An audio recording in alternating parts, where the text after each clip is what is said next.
Mana shu yerda o'yinchoq magazin bor edi. Orqasi musurka.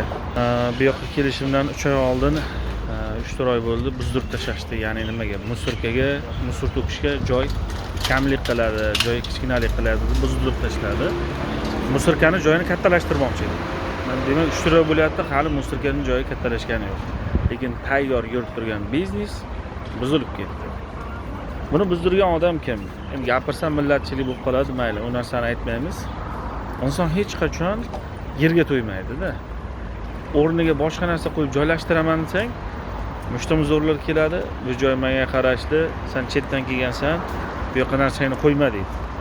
Aslida yer Allohniki.